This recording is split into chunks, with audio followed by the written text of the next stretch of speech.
하나님께서 만드신 창조 세계에서 가장 먼저 일어난 최초의 죄는 루시퍼의 반역입니다. 하늘에 있는 천상의 존재들 가운데에서 하나님께서 만드신 천사들이나 그룹들이나 이 스랍들, 이런 모든 것 가운데에서 가장 지혜롭고 또 가장 아름답게 창조된 영광스러운 존재가 루시퍼였습니다. 하지만 그는 자기가 하나님보다 더 높아지기를 원했습니다. 자기 보좌를 하나님의 왕좌 위로 높이려고 계획을 했습니다. 스스로 교만한 마음을 품고 자기를 추종하는 세력들을 규합해서 반역을 일으켰지만 그는 신이 아닙니다. 그는 창조된 존재에 불과합니다. 결국 그는 그가 가졌던 영광스러운 그런 지위를 잃어버리고 그와 함께 반역에 동조한 이 천사들과 함께 타락하여 결국은 맨 마지막에는 영원한 불호수에 빠지게 되는 그런 존재가 되었습니다. 루시퍼의 그런 반역이 어디에서부터 비롯되었습니까? 누가 주변에서 루시퍼를 유혹했다라든지 루시퍼가 죄의 외부의 요인에 의해서 오염되었다든지 그런 기록은 전혀 없습니다. 죄는 어디에서 시작했느냐? 그의 속에서 시작이 되었습니다. 그의 마음속에서부터 교만이 싹텄기 때문입니다. 최초의 죄는 교만으로부터 비롯되었습니다. 에덴 동산에서 일어난 첫사람이 저지른 최초의 범죄 역시 교만으로부터 시작이 되었습니다. 물론 마귀의 유혹에 넘어갔기 때문에 이브가 죄를 범하고 아담이 아내가 주는 그것을 하나님의 말씀보다 자기 아내의 말에 귀를 기울이는 바람에 하나님께 반역을 했지만 그 근본 동기를 찾아보면은 교만한 마음이 그런 범죄 행위를 부추긴 것입니다. 왜냐하면 뱀이 그들에게 귀가 솔깃한 말을 들려주었습니다. 너희가 그것을 먹는 날에는 너희 눈이 밝아지고 너희가 신들과 같이 될 것이라고 했습니다. 지금 현재 있는 이 상태보다 더 나은 상태, 더 존귀한 상태로 변할 거라고 생각했던 겁니다. 아담과 이브는 자기들이 지금보다 더 높아질 수 있다라는 그런 유혹을 받고 마음이 끌렸습니다. 이렇게 교만은 하나님을 대적하는 가장 무서운 죄라는 겁니다. 천상에 죄가 없는 상태에서도 교만에 의해서 범죄가 싹텄습니다. 하나님께서 완전하게 만드신 에덴 동산 안에서도 인간의 그런 교만이 죄로 이어졌습니다. 하나님의 사람이라고 불리고 하나님 앞에서 선하고 의로운 일도 행하고 하나님께 인정받던 히스기야 역시 똑같은 함정에 빠졌습니다.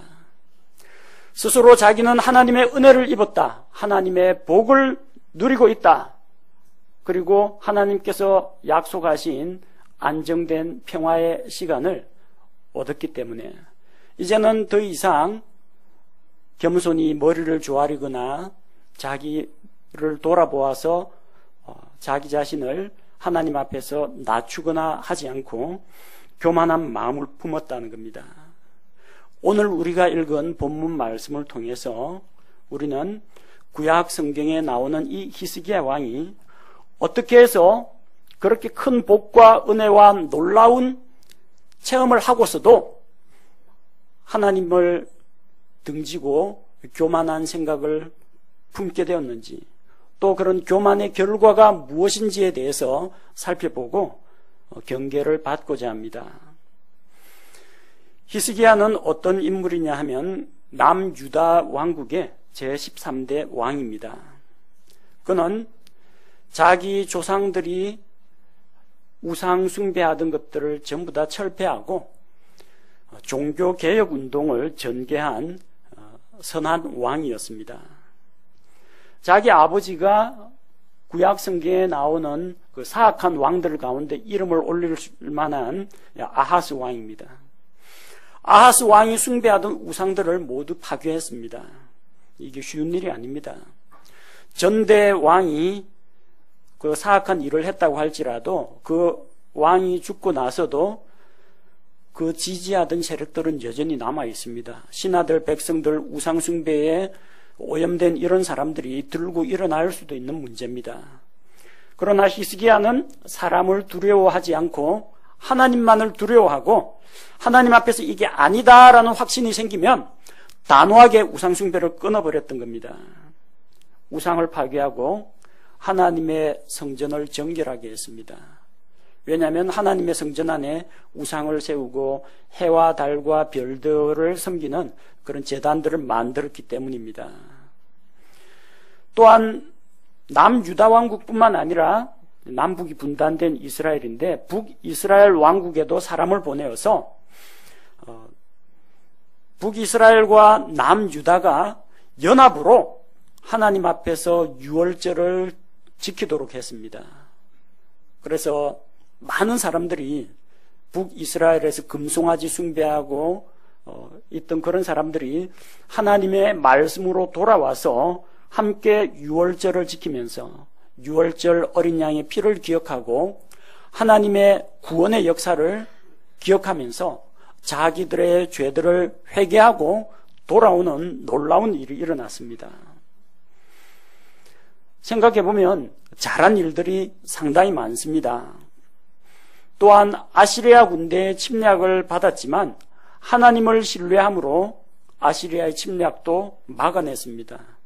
국정 운영도 잘했다는 이야기입니다.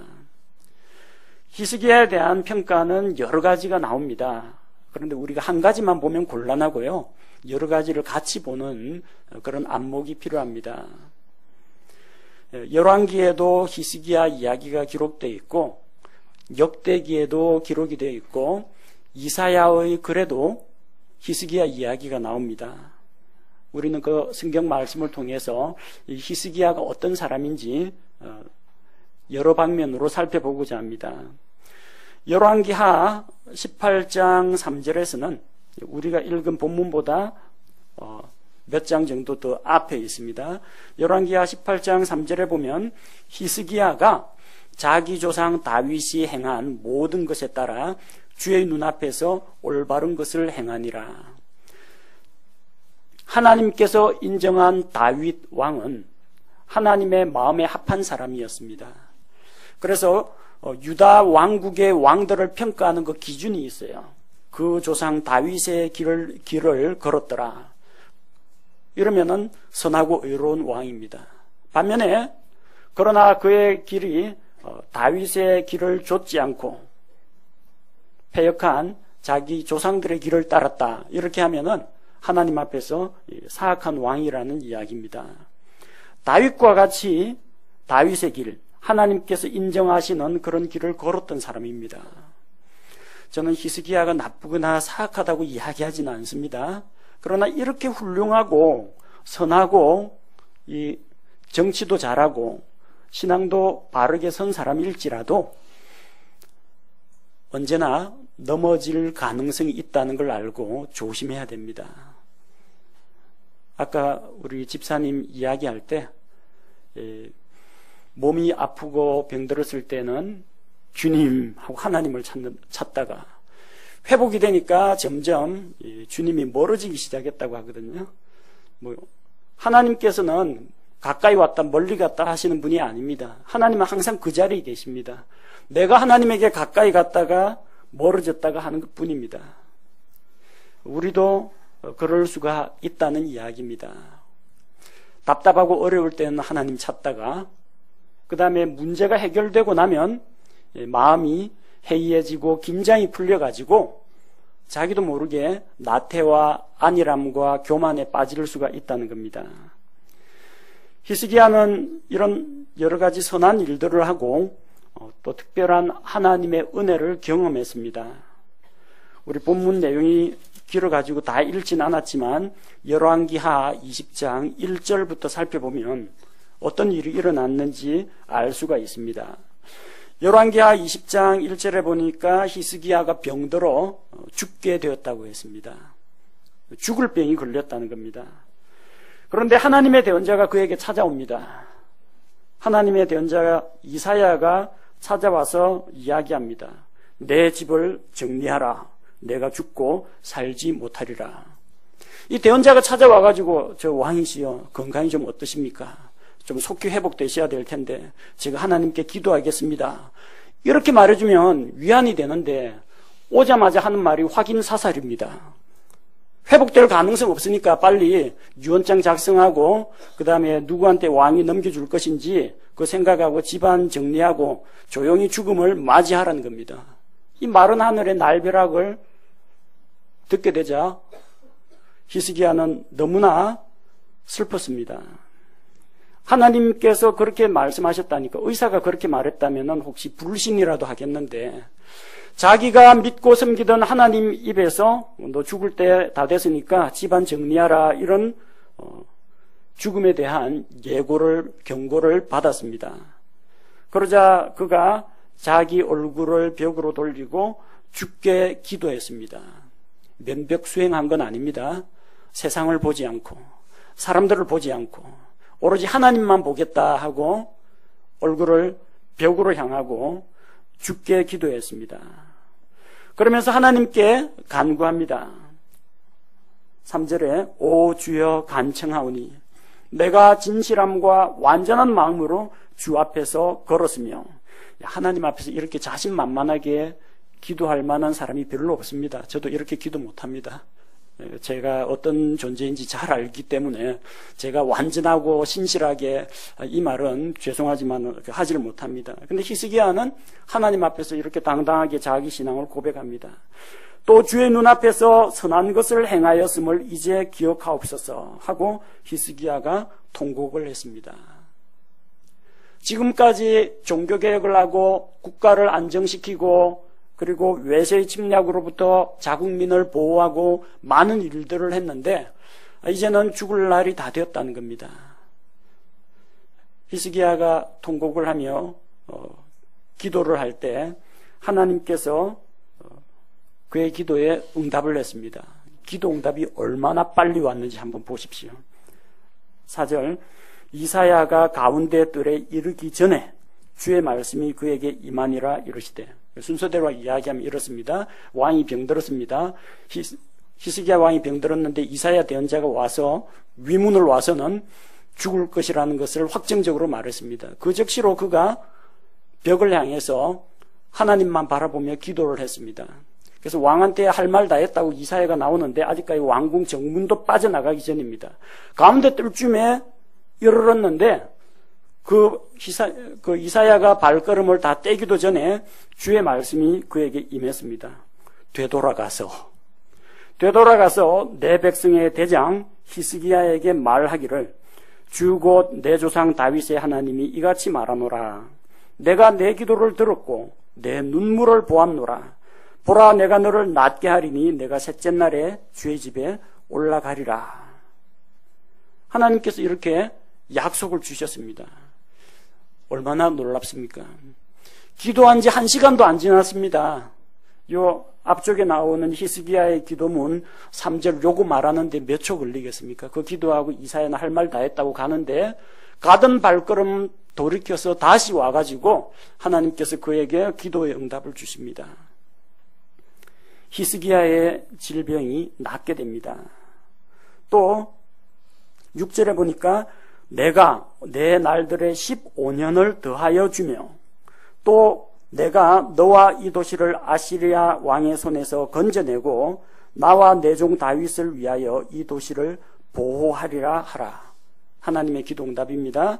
질병이 났습니다. 히스기야의 생명이 15년간 연장이 되었습니다. 네, 놀라운 일이죠. 사람의 생명을 주관하시는 하나님께서는 그를 생각지 못한 때에 빨리 데려가기도 하시고 또 죽을 병이 든 사람을 수명을 15년간이나 연장시켜 주기도 하십니다. 이건 하나님의 능력입니다. 그런데 그 하나님의 능력이 함부로 아무한테나 막 베풀어지는 건 아닙니다. 히스기야는 대단히 특별한 경우입니다. 하나님의 특별한 사랑과 관심을 입은 존재라는 겁니다. 그가 얼마나 하나님과의 교제 가운데 열심이었고 신앙이 바로 섰는지 알 수가 있습니다. 기도하면 바로 응답이 오는 사람이에요. 자, 그래서 하나님께서 그에게 이 이사야 대언자를 통해서 병이 낫는 방법에 대해서 알려줍니다. 7절에 보니까 무화과 한 덩이를 가져오라 하고 그것을 가져다가 종기에 놓으니 그가 회복되었다고 했습니다. 병이 나았고 이제 그동안 자리에 누워 있었을 테니까 사흘 뒤에는 주의 전에도 올라갈 수 있게 됩니다. 히스기야가 이사야에게 묻습니다. 8절에 보니까 주께서 나를 낫게 하사 내가 셋째 날에 주의 집에 올라가게 하실 표적이 무엇이리까 하니. 자, 자기가 정말로 완쾌되어 가지고 이제 병상을 떨치고 일어나서 셋째 날에는 주의 집에 올라가게 한다 말은 들었는데 그 표적이 뭐냐는 겁니다. 이스라엘은 표적을 구하는 민족입니다. 성경에 나타난 최초의 표적은 바로 이스라엘 사람 모세가 행했습니다.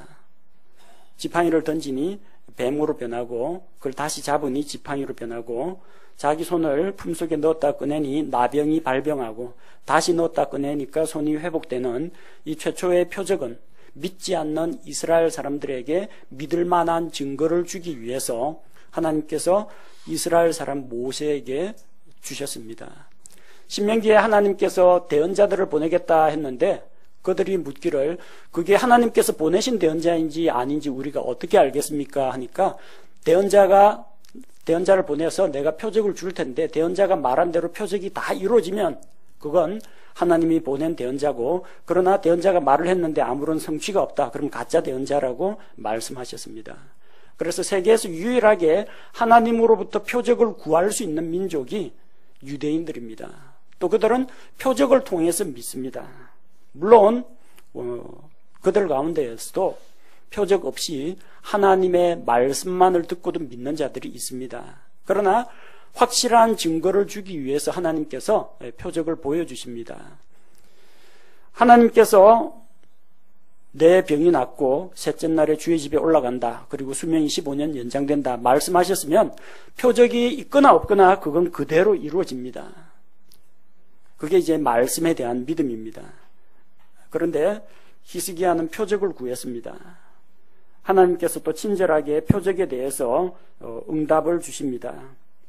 9절에 보니까 주께서 친히 말씀하신 일을 하실 것에 대하여 왕이 주에게 이 표적을 받으리이다.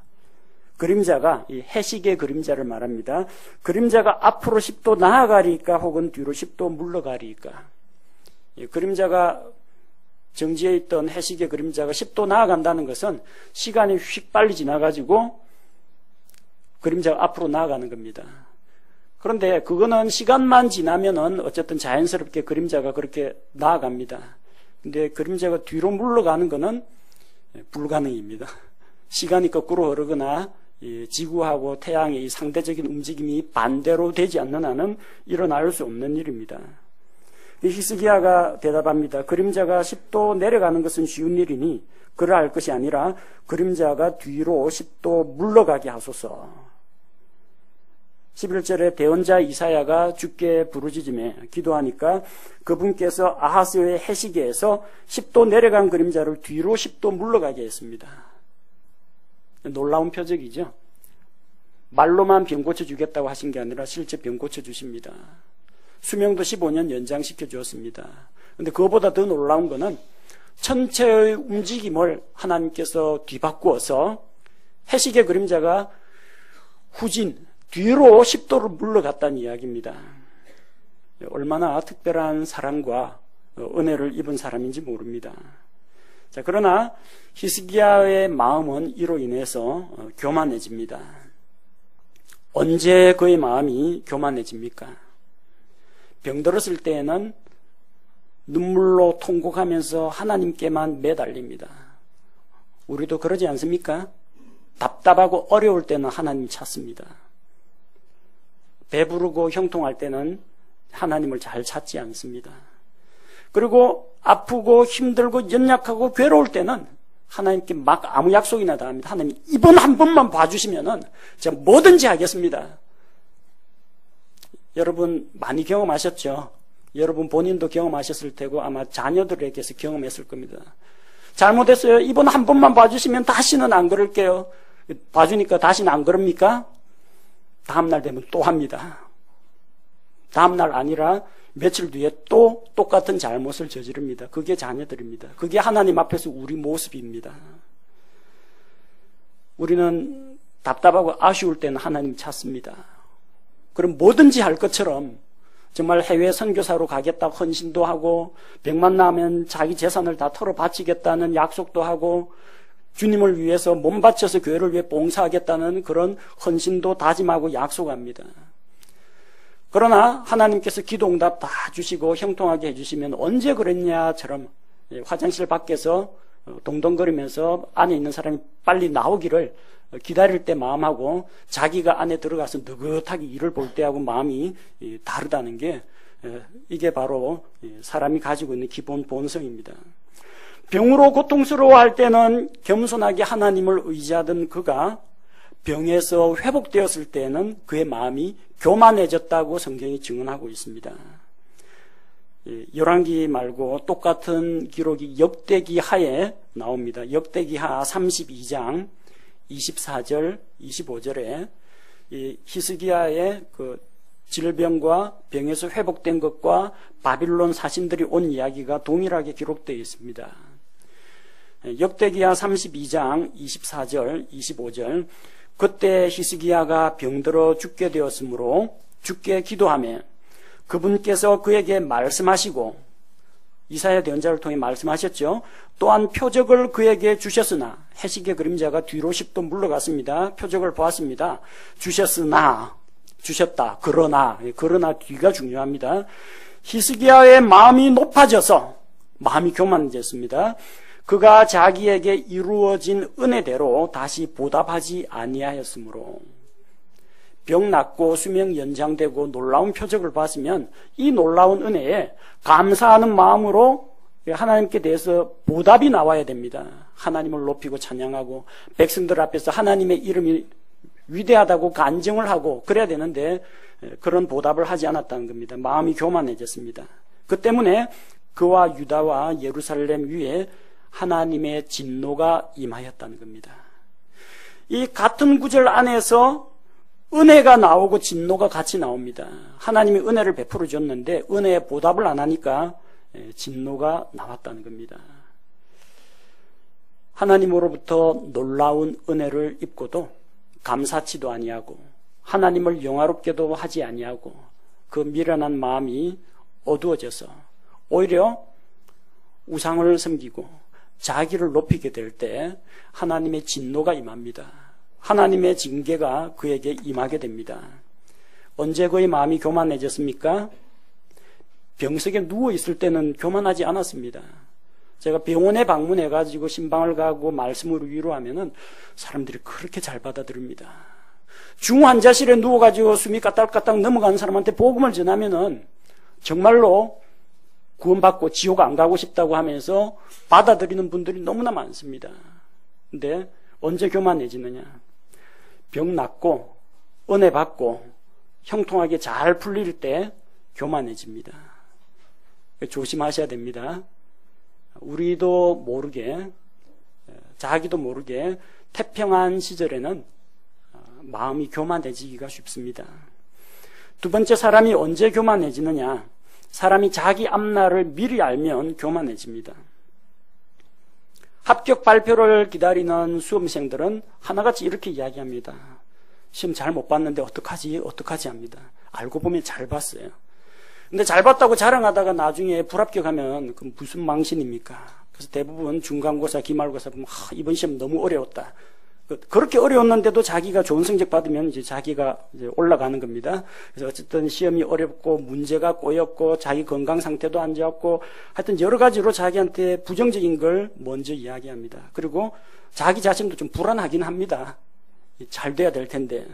근데 만약에 수험생이 자기가 합격할 것을 미리 알고 있다면은 자신만만하겠죠. 당당하겠죠. 마음속에 걱정하거나 그러지 않고 아마 태평한 마음을 갖게 될 겁니다. 미리 안다면. 입사 원서냈는데 너 걱정 마. 너는 붙게 돼 있어. 이거 만약에 누가 보증수표격으로 약속해 줬다면은 발표 기다리는 게 초조하지 않습니다. 자신만만합니다. 그것도 만약에 자기가 합격할 걸 미리 알고 있는 어떤 권력이 있는 사람으로부터 보장을 받았다 그러면은 더욱더 당당해집니다. 합격한 거나 마찬가지처럼 사람들한테 떠들고 다녀도 괜찮습니다. 왜? 그대로 될 거니까. 히스기야는 그만한 권력이 있는 분으로부터 생명을 15년 연장받았습니다. 놀라운 일이죠. 그럼 히스기야 죽을 날짜는 언제입니까? 지금 하나님이 그 말씀해가지고 병석에서 일어난 날로부터 정확하게 15년입니다. 바꿔 이야기하면은 그 15년 안에는 절대 테러 당해가지고 죽거나 독살 당해가지고 암살을 당하거나 전쟁터에서 맞아 죽는 일이 없다는 겁니다. 이 얼마나 확실한 보증수표입니까? 그러니까 걱정할 게 뭐가 있습니까? 15년 동안은 룰루랄라 천하태평으로 살더라도 별 지장이 없습니다. 물론 겸손하게 하나님 감사합니다. 그렇게 하고 살아도 별 지장이 없습니다. 어쨌든 그에게 어떤 죽음에 대한 위협이 떠났다는 건 사실입니다. 그 죽음에 대한 위협은 떠났는데 그 상황에서 히스기야가 어떠한 자세로 사느냐는 히스기야 본인의 마음가짐에 달린 겁니다. 사람이 언제 죽을지를 안다면은 자기의 남은 인생을 계획할 수가 있습니다. 내 생명이 앞으로 6개월 안에 죽을 것이다. 여러분 뭘 하시겠습니까? 일단 지나온 일기장도 정리를 해야 되고 누구한테 빚진 거 있으면은 죽기 전에 원망 안 듣게 다 갚고 누구하고 잘못한 거나 상처 준 거 있으면은 죽기 전에 미안하다고 해가지고 자기가 사과하거나 사과받거나 어쨌든 화해를 하고 자기가 가지고 있는 좋은 것들 물려줄 거 있으면은 이게 유언장 써가지고 다 삶을 정리하지 않겠습니까?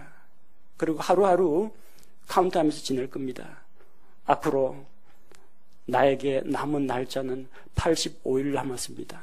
다음날 84일 남았습니다. 뭔가 숙연해지고 이제는 뭔가 조심스럽게 살아가지 않겠습니까? 근데 그 반대 현상도 일어납니다. 왜? 내가 언제 죽을지를 안다면 죄를 짓다가 언제쯤 돌이켜야 할지도 압니다. 죽기 전엔 돌이켜야 되겠죠? 예수 안 믿는 사람도 자기가 언제 죽을지 안다면은 최소한 죽기 전에는 예수님 믿어야 하지 않겠습니까? 죽기 전에 믿으라는 이야기가 아닙니다. 이왕이면 좀 일찍 믿고 주님께 헌신하고 상급도 받으면 더 좋죠. 그러나 마지노선이 있습니다. 죽기 전에는 어쨌든 구원받아야 됩니다. 죽기 전에는 이 자기에게 있는 이 문제들을 해결해야 됩니다. 근데 이걸 반대로 생각하는 사람이 있습니다. 죄를 짓다가 언제쯤 돌이켜야 할지를 안다면은 그때가 되기 전에는 죽어도 안 돌이킵니다. 그때까지는 여전히 하고 싶은 거 다 하고 짓고 싶은 죄 다 짓고 쾌락을 즐기면서 산다는 겁니다. 마음이 해이해진다는 겁니다. 그래서 사람에게 자기 죽을 날을 하나님께서 안 알려주십니다. 알려주면 꼭 그런 사람 나와요. 죽기 전에 마음껏 하고 싶은 거 다 하고 그리고 죽기 전에 아마 회개하려고 그렇게 계획을 세울지도 모릅니다. 히스기야는 15년 연장받았습니다. 하나님이 너 잘못했으니까 10년으로 줄이자 이렇게 말을 바꾸지는 않으실 겁니다. 15년, 그 15년 안에는 보장받은 생활이라는 겁니다. 그러니까 자기가 어떤 마음을 품든지 어쨌든 최소한 자기 당대에는 문제가 안 일어난다는 보증수표가 있습니다. 사람이 자기 앞날을 미리 알고 또 그 앞날이 형통하다는 것을 알고 있으면 마음이 교만해집니다. 세 번째로 마음이 높아지게 되면 하나님보다는 자기를 자랑하게 됩니다. 바빌론 왕이 히스기야가 병들었다는 소식을 듣고 신하들을 보내서 사절단을 보내서 위문을 왔습니다. 사절단이 왕의 편지와 예물을 가지고 히스기야에게 찾아왔습니다. 그런데 히스기야는 바빌론의 사신들 앞에서 하나님을 높이지 않았습니다. 역대기하 32장 31절 말씀을 보면 히스기야가 그 사신들을 맞이했을 때 어떤 일들이 일어났는지 기록되어 있습니다. 그러나 바빌론의 통치자들이 사신들을 그에게 보내어 그 땅에서 이루어진 이적에 관하여 물은 일에 있어서는 하나님께서 친히 그의 마음속에 있던 모든 것을 알고자 하사 그를 시험하시려고 그를 떠나셨더라. 그래서 히스기야가 바빌론 사신들 앞에서 어떤 태도로 나오는지 한번 하나님께서 관찰해 보겠다는 겁니다. 물론 사람의 마음 중심을 꿰뚫어 알고 계시는 하나님께서는 히스기야의 마음 상태를 알고 계십니다. 근데 본인이 제가 언제 그랬습니까? 나는 죄지을 생각만 했지 아직 짓지도 않았습니다. 이런 식으로 항변하는 사람들이 나옵니다. 자기 자신을 하나님 앞에 입증해 보여야 됩니다. 자기 자신을 증명해 보여야 됩니다. 히스기야의 믿음과 신앙이 이제 이방에서 온 바빌론 사절단 앞에서 간증으로 드러나야 합니다. 그들이 뭘 물어봤습니까? 그 땅에서 이루어진 이적에 관하여 물어봤습니다. 그 땅에서 이루어진 이적이 무엇입니까? 첫 번째는 죽을 사람이 기적적으로 병이 낫고 생명이 연장되었다는 겁니다. 이게 놀라운 이적입니다. 두 번째는 해시계의 그림자가 10도 뒤로 물러갔다는 이야기입니다. 바빌론에 있으면 히스기야가 병이 들었는지 오늘 아침에 뭘 먹었는지 병이 나을지 안 나을지 그런 건 모릅니다. 근데 아는 건 있어요. 해시계 그림자가 10도 뒤로 물러갔다는 것은 천체에 이상이 생겼다는 겁니다. 그거는 천문학 관측 이거 하는 바빌론에 있는 천문학자들이 보고 파악을 합니다. 놀라운 일이 일어났어요. 지구하고 태양의 그 상대적인 움직임 이게 반대로 움직였다는 겁니다. 그래서 사절단을 보낸 겁니다. 히스기야의 병 나은 거하고 이게 관련이 있을 거라고 생각하고 그 땅에서 이루어진 이적. 어떻게 당신 병이 나왔습니까? 어떻게 해시계 그림자가 뒤로 물러가는 이런 일이 있을 수 있습니까? 뭐라고 답하시겠습니까? 그게 다 하나님의 은혜죠. 제가 뭐 어떻게 해시계 그림자를 움직일 수 있겠습니까? 그 하나님께서 하신 일입니다. 이 뭐 용한 의원이 고쳐준 것도 아니고 제가 뭐 면역력이 뛰어난 것도 아니고 죽을 병은 분명히 죽을 병이었는데 하나님께서 대언자를 통해서 병 고쳐주신다고 약속하셨고 그 말씀대로 이루어졌습니다. 우리 하나님이 능하신 하나님입니다. 바빌론에서 섬기는 그런 해시계 그림자 움직일 수 있는 신이 있으면 나와보라고 하십시오. 여러분 잘못된 거 믿고 있습니다. 이스라엘의 하나님 여호와 하나님을 믿어야 됩니다. 이런 이야기가 나와야 되는 겁니다. 정상적인 경우라면. 근데 그런 이야기가 안 나왔다는 겁니다. 히스기야가 뭘 했습니까? 자기 왕국의 부와 영광을 자랑했습니다. 하나님의 영광을 드러내지 않고 자기 영광을 드러냈다는 겁니다. 어디에 하나님의 이름이 나옵니까? 히스기야 말 중에 주께서 이 모든 일을 능력으로 행하셨다. 한마디도 나오지 않습니다. 이사야 대언자가 이 내용을 기록했습니다. 이사야 39장 2절. 이사야 39장 2절에 보면은 히스기야가 그들로 말미암아 즐거워하여 그는 즐거워했습니다. 바빌론 사람들이 예물을 보내왔습니다. 저 강대국 바빌론에서 이 조그만 유다 왕국에 예물을 보내고 왕이 친필로 편지까지 써서 보냈어요. 오싹하지 않습니까? 내가 이렇게 유명했었나? 저 바빌론 제국에서 나를 알아준다는 겁니다. 바빌론 사람들의 그런 칭찬과 축하세움을 듣고 기분이 우쭐해졌습니다. 그래서 그들로 말미암아 즐거워했습니다. 그들이 사신을 보내가지고 전쟁을 선포하러 온 게 아니라 그 놀라운 이적에 대해서 듣기를 원하니까 우쭐해진 겁니다. 그러면 그 앞에서 하나님의 이름을 자랑하고 하나님의 영광을 높여야 되는데 그는 사람들 앞에서 자기 자랑을 했습니다. 뭘 자랑했느냐? 자기의 귀한 물건과 은과 금과 향료와 귀한 기름이 있는 집과 또 자기의 온 병기고와 자기 보고에서 찾은 모든 것을 그들에게 보여주었더라. 그의 집과 그의 지배하에 있던 모든 것 중에서 히스기야가 그들에게 보여주지 아니한 것이 하나도 없었더라. 그는 사람들 앞에서 눈에 보이지 않는 하나님의 영광을 자랑한 것이 아니라 눈에 보이는 자기 소유와 자기 통치하에 있는 재물과 자기 무기체계와 자기가 가지고 있는 아름다운 것들 이런 것들을 모두 다 보여주고 자랑했습니다. 마음이 높아지면 자기를 자랑하게 됩니다. 루시퍼는 교만이 싹트게 되자 자기 자신을 자랑했습니다. 자기를 높였습니다. 다른 창조물들을 선동을 해서 반역에 가담시켰습니다. 자기를 자랑하는 것은 어리석은 일입니다. 우리는 하나님 앞에서 정말로 연약하고 보잘것없는 그런 존재입니다. 마음이 높아지면 자기 자신을 높이게 되나, 마음이 겸손한 자는 자기를 낮추고 주 하나님을 높입니다. 또한 마음이 높아지면 하나님의 심판을 두려워하지 않게 됩니다. 그는 하나님께서 유다 왕국을 심판하실 것이라는 말씀을 들었습니다. 이사야 대언자로부터 책망을 들었습니다. 그 사람들이 어디에서 왔고 도대체 무슨 이야기를 나누었고 뭘 보여주었습니까? 이사야 대언자가 묻고 히스기야가 자기 왕국의 부와 영광을 자랑했다는 그 이야기를 듣고 이사야 대언자가 하나님의 말씀을 전합니다. 17절에 보니까 주께서 말씀하시기를 보라 날들이 이르리니 내 집에 있는 모든 것과 내 조상들이 이날까지 쌓아두었던 것이 바빌론으로 옮겨지고 하나도 남지 아니하리라. 그렇게 말씀하셨습니다. 그와 그의 조상들이 쌓아놓은 모든 것, 히스기야가 자랑하던 그 재물들, 이 모든 것들이 바빌론으로 옮겨지게 된다는 겁니다.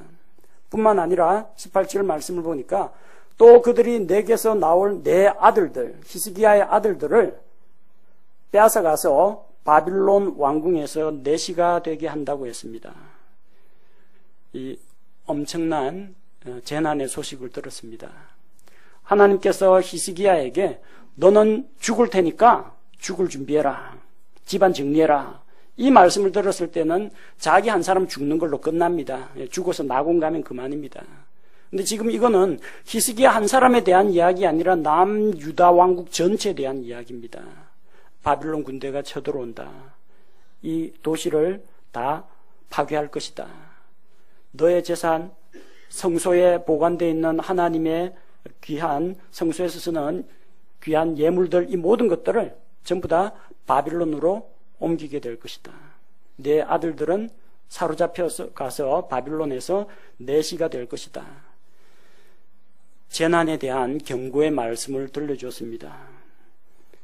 이때쯤 되면 히스기야가 뭘 해야 정상입니까? 다시 벽을 향해 가지고 하나님 잘못했습니다 하면서 회개 기도를 먼저 해야 됩니다. 회개해야 됩니다. 근데 히스기야는 대언자로부터 엄중한 경고와 심판의 메시지를 듣고도 두려워하지 않습니다. 무섭지 않다는 겁니다. 19절에 보니까 그때 히스기야가 이사야에게 이르되 당신이 말한 주의 말씀이 선하니이다. 유다 왕국이 파괴되는 게 선한 일입니까? 유다 왕국에 있던 재물이 바빌론으로 다 약탈되어 가는 게 선한 일입니까? 전쟁 나면 수많은 백성들이 죽는데 그게 선한 일입니까? 자기 아들들이 내시가 되어가지고 바빌론 끌려가는데 그게 선한 일입니까? 히스기야는 그게 선하다고 합니다. 당신이 말한 주의 말씀이 선하니이다 하고 또 이르되 왜 선하냐? 나의 날들에 화평과 진리가 있을진데 그 일이 선하지 아니하리요 하니라. 쉽게 말하면 이런 이야기입니다. 하나님이 그렇게 엄하게 심판한다고 했는데 어쨌든 그게 내 당대에는 일어나지 않고 내 아들들, 내 후대에 일어난다니까 나는 살았다. 나는 심판 안 받는다는 이야기입니다. 자기 후대는 생각이 없어요. 내 때만 안 터지면 된다는 겁니다. 바빌론 군대가 와서 전쟁을 하건 이스라엘 백성들을 얼마나 죽이건 간에 나는 어쨌든 15년간 수명이 연장됐으니까 안 죽는다는 이야기입니다. 남들은 다 백성들은 죽어가고 장군들 군사들이 죽어나가도 나는 어쨌든 생명 15년이 보장되어 있으니까 선하다는 겁니다. 왜? 남들은 그렇게 상처받고 재난을 당하고 죽임을 당하고 끌려가고 약탈을 당하더라도 나만 잘 되면 그만이라는 이야기입니다. 그러니까 자기한테는 선하다는 겁니다. 만약에 너가 하나님의 징벌을 받아서 다시 무서운 질병에 걸릴 것이고 내가 처참하게 죽을 것이고 했으면은 어쩌면 히스기야가 또 다른 마음을 가졌을지 모릅니다. 그런데 이 무서운 왕국 전체에 임할 엄청난 재앙의 메시지, 하나님의 심판의 말씀을 듣고도 두려워할 줄을 모릅니다. 히스기야는 하나님으로부터 수명 15년을 보장받았습니다. 이 기간 안에 질병이나 전쟁이나 사고로 죽을 염려는 없으니까 안심입니다. 자기는 안심입니다. 다른 사람은 어떻게 될지 모르나. 하나님의 심판은 그의 당대에 임하지 않습니다. 그의 후손들에게 임한다고 했습니다. 히스기야가 왕위에 있는 동안에는 바빌론 침략으로 인해서 멸망할 일은 없으니까 어쨌든 안심이라는 겁니다. 그가 살아있는 15년 동안은 왕국에 그런 재앙이 터지지 않으니까 선하다라고 하는 겁니다. 정치인들 가운데에서도 이런 생각 가진 사람들, 공무원들 가운데서도 이런 생각 가진 사람들 있으면 정말 위험한 생각입니다. 어찌 됐든 내가 대통령으로 재직하는 동안, 내가 장관으로 있는 동안만 사건이 안 터지면 된다라고 생각하는 사람들. 예를 들어서 국민연금이 적자가 나가지고 연금이 고갈되는데 그게 내 임기 중에만 안 되면 상관이 없다. 근데 국민연금관리공단 이사장이 그런 마음을 품는다고 합시다.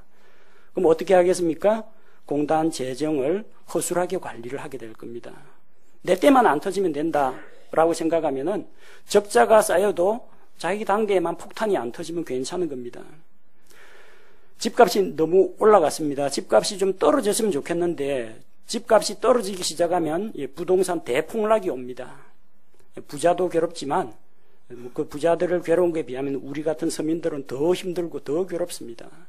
그래서 역대 정권에서는 어쨌든 부동산이 거품이라는 것은 알고 있지만 그게 자기 당대에는 안 터지게 하려고 하는 겁니다. 그래서 부동산 가격을 좀 안정시키거나 인하시키기보다는 부동산 경기만 올라가면은 그 안에 들어가는 뭐 건축, 건설, 철근, 철강, 전자제품, 어쨌든 가구 모든 게 같이 올라가기 때문에 부동산 경기를 가지고 경기 부양을 시키려고 합니다. 집값을 올리려고 합니다. 자기 때는 안 터지게 하려고. 나중에 그러다가 무시무시한 재난이 되고 언젠간 터집니다. 하지만 역대 정권에서는 폭탄 돌리기 하는 겁니다.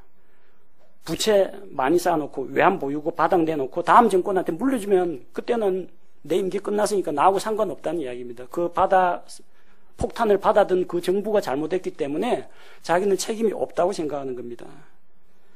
잘못된 생각입니다. 군대 제가 장교로 있으면서 일찍 사령을 써가지고 한 대대를 관리했습니다. 일찍 사관들, 일찍 사령들 가지고 있는 생각 중에 하나가 내가 근무 서는 동안에만 제발 탈영이나 폭행 사고가 없었으면 좋겠다. 그런 생각합니다. 다른 하사관들이 근무 서는 동안에는 터지거나 말거나 어쨌든 내가 있는 그 동안만은 안 터졌으면 좋겠다. 그것도 위험한 생각입니다. 자기는 이제 그 지휘 근무 책임은 이제 피하겠지만 그게 결국은 부대 전체에 악영향을 미치는데 자기만 생각해가지고 되겠습니까? 히스기야가 지금 그런 생각하고 있다는 겁니다. 전쟁이 나서 이 남유다 왕국이 멸망하거나 하나님의 성전이 회파가 되거나 바빌론에게 모든 것을 빼앗겨버리거나 내 때에만 안 터지면 그것은 선하다라는 겁니다. 상당히 위험한 생각입니다. 그런 생각을 가진 사람은 다음 세대를 예비하지 않습니다. 자녀 교육을 시키지 않습니다. 나만 잘 되면 된다 생각하는 사람은 후진 양성을 안 합니다. 결국 어떻게 됩니까? 히스기야 왕이 죽고 그 다음 세대에 문제가 터집니다. 우리가 읽은 본문 마지막 21절에 보니까 히스기야가 자기 조상들과 함께 잠드니 그의 아들 므낫세가 그를 대신하여 통치하니라. 아하스가 이 우상 숭배하고 성전에다 우상 갖다 놓은 거 히스기야가 종교개혁 한다고 다 파괴했습니다. 근데 그 아들 므낫세가 다시 원위치 시켰습니다. 맥 빠지죠. 히스기야의 아들 므낫세가 유다 왕국을 통치하게 되니까 히스기야의 종교개혁, 신앙회복운동 전부 다 원점으로 다 되돌려 버렸습니다. 열왕기하 21장 2절에 보면요, 그 므낫세 이야기가 나오는데 히스기야 아들입니다. 그가 주께서 이스라엘 자손 앞에서 쫓아내신 이교도들의 가증한 일들을 본받아 주의 눈앞에서 악한 것을 행하였으니. 열왕기하 21장 9절에도 그러나 그들이 귀를 기울이지 아니하였고 또 므낫세가 그들을 꾀어 주께서 이스라엘 자손 앞에서 멸하신 민족들보다 악을 더 많이 행하게 하였더라. 무덤에 들어간 히스기야는 이 사실을 알 리가 없습니다. 어쨌든 히스기야는 이미 죽어서 낙원 들어갔을 테니까 그 피해 여파는 받지 않습니다. 그러나 남겨놓은 그의 왕국이 완전히 영적으로, 신앙적으로, 도덕적으로 붕괴가 되어버립니다. 아니한 생각 가지고 있으면 이렇습니다. 나만 구원받았으면 그것은 선의요 화평과 진리입니까? 구원받지 못한 내 가족들, 내 자녀들 어떡하라고요? 여러분, 자기만 생각하는 마음, 그런 이기심에서 교만한 마음이 나옵니다. 저는 우리 두 아들들 볼 때마다 한편으로는 흐뭇하고 한편으로는 불안합니다. 신앙 안에서 잘 자라주기 때문에 고맙다라는 그런 생각도 들고, 제가 잘못한 일들 있을 때마다 우리 아들들이 아빠 이런 나쁜 모습은 본받지 말았으면 좋겠다, 그런 생각이 듭니다. 근데 다른 한편으로는 막 신앙적으로 영적으로 하나님 앞에 가까이 나아가고 그런 열심이 생기고 그럴 때 나만 그러지 말고 우리 아들들도 이렇게 됐으면 좋겠다, 그런 생각을 합니다. 근데 그게 제가 마음먹은 뜻대로 다 되지는 않습니다. 자식들이 부모 마음처럼 착착 따라주면 얼마나 좋겠습니까? 뜻대로 잘 안 돼요. 엘리 제사장 보십시오. 사사이자 제사장입니다. 그 밑에 있는 홈리와 비느하스 같은 아들을 두었습니다. 결국 홈리와 비느하스 때문에 하나님의 언약궤를 빼앗기고 엘리는 죽고 두 아들도 전쟁에서 당일날 함께 죽고 이카봇, 하나님의 영광이 이스라엘에서 떠났다, 그런 일이 벌어지지 않습니까? 그 지켜본 사람이 사무엘입니다. 자라면서 저 엘리 자식 교육 좀 똑바로 시킬 것이지. 사무엘이 이스라엘의 사사가 되었습니다. 다른 사람들은 지파 안에서 사사인데 이스라엘 전 지파를 아우르는 영향력 있는 사사가 되었습니다. 근데 보니까 자기 아들들을 사사로 세웠는데 이 또 뇌물 받고 백성들하고 또 나쁜 짓을 저지르고 도저히 모범이 안 됩니다. 엘리 제사장 탓할 일이 아니구나. 자기도 별 수 없다는 거예요. 사무엘이라고 어디 뭐 자기 아들들이 막대 먹기를 바랐겠습니까?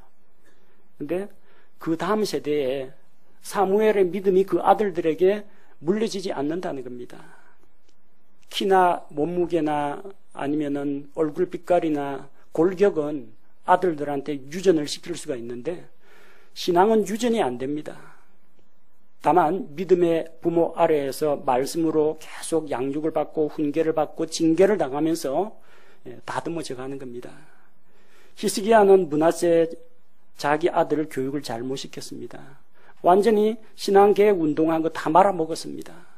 이렇게 되면 안 된다는 겁니다.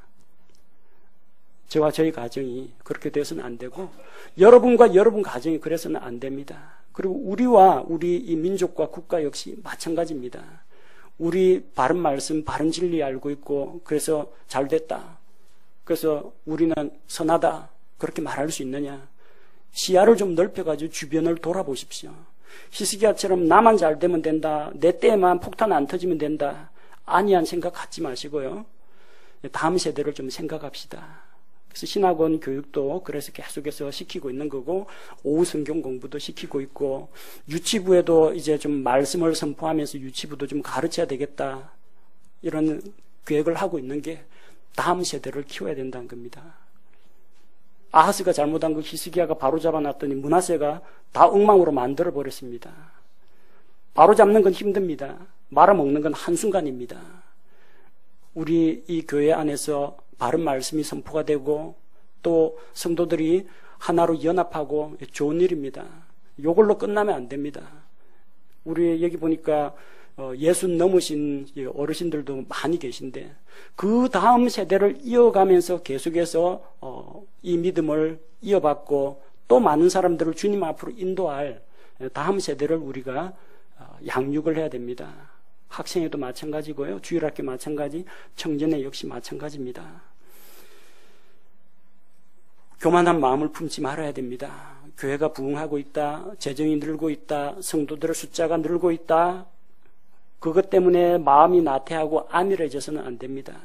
우리가 정말 어렵게 시작했을 그때를 다시 생각하면서 겸손한 마음으로 하나님께 기도하고, 나뿐만 아니라 우리의 자녀들, 우리보다 어린 세대들에게 좋은 믿음의 유산을 물려주고 또 좋은 말씀들을 계속 가르쳐서 다음 세대를 이어가야 합니다. 우리는 히스기야를 통해서 경계를 받아야 합니다. 선한 왕이었습니다. 다윗의 길을 따랐던 왕입니다. 주의 눈앞에서 바른 것을 행한 그런 왕입니다. 그런 왕도 넘어진다는 겁니다. 무엇이 그를 넘어뜨렸습니까? 교만입니다. 평안하다, 잘 된다, 형통하다고 생각할 때 더 조심해야 됩니다. 오히려 잘 안 되고 몸이 아프고 사업이 힘들고 핍박을 받고 그럴 때는 매달릴 곳은 주님밖에 없습니다. 매달립니다. 그러나 하나님의 은혜를 받고 표적을 보고 잘 될 때 오히려 조심해야 됩니다. 은혜 받았을 때 교만해지기 쉽습니다. 기도 응답 받았을 때 우쭐대고 자기 자랑하다가 넘어지는 사람이 있습니다. 병 나았을 때 조심해야 됩니다. 하나님의 놀라운 이적을 보았을 때 그럴 때일수록 교만해지지 않도록 조심해야 됩니다. 고린도전서 10장 12절에서 그런즉 스스로 서 있는 줄로 생각하는 자는 넘어지지 않도록 주의할지니라. 바닥에 쓰러져 넘어져 있는 자는 더 이상 넘어질 자리가 없습니다. 무릎 꿇고 앉아 있는 자는 넘어지지 않습니다. 그러나 나는 서 있다라고 생각할 때 서 있으면 무게중심이 많이 흔들립니다. 서 있는 사람은 넘어지기 쉽습니다. 그렇다고 항상 넘어져 있으라는 이야기는 아닙니다. 넘어진 곳에서 딛고 일어서야 합니다. 그리고 다시 넘어지지 않도록 자신을 살펴보고 주의하라는 겁니다. 교만한 마음은 자기는 물론 많은 사람을 넘어지게 합니다. 히스기야의 교만은 그의 영적인 생활을 피폐하게 만들었습니다. 그로 인한 피해는 고스란히 그의 후손들이 모두 다 겪어야 했습니다. 잠언 말씀에 잠언 16장 18절에서 멸망에 앞서 교만이 나가며 넘어짐에 앞서 거만한 영이 있느니라. 멸망이 찾아오기 전에 항상 교만이 먼저 나갑니다. 넘어지기 전에 항상 촐랑대고 까불고 하는 그런 거만한 마음이 먼저 앞장서게 됩니다. 우리는 하나님 앞에서 겸손한 마음을 가져야 합니다. 하나님께서 교만한 자들을 물리치고 겸손한 자들에게 은혜를 주시기 때문입니다. 야고보서 4장 6절에서 그러나 그분께서 더 많은 은혜를 베푸시나니 그러므로 그분께서 이르시되 하나님은 교만한 자들은 물리치시나 겸손한 자들에게는 은혜를 베푸느니라. 그리고 그렇게 자기를 낮출 때, 겸손할 때 하나님께서 이렇게 세우시고 높여주십니다. 베드로전서 5장 5절과 6절에 보면 너희 젊은 사람들아 이와 같이 장로에게 복종하고 참으로 너희가 다 서로에게 복종하며 겸손으로 옷 입으라. 하나님께서 교만한 자는 물리치시고 겸손한 자에게는 은혜를 주시느니라. 그러므로 하나님의 강한 손 밑에서 스스로 겸손하라. 그리하면 정하신 때에 그분께서 너희를 높이시리라. 이렇게 말씀하셨습니다. 물은 높은 곳에서 낮은 곳으로 흘러 가장 낮은 곳에 고입니다. 하나님의 은혜는 낮고 겸손한 마음에 임하고 고이게 됩니다. 하나님 앞에서 겸손한 마음을 가지고 주의 은혜를 받아 누리면서 자기를 낮추고 하나님의 영광을 드러내는 그런 성도들이 되어야겠습니다.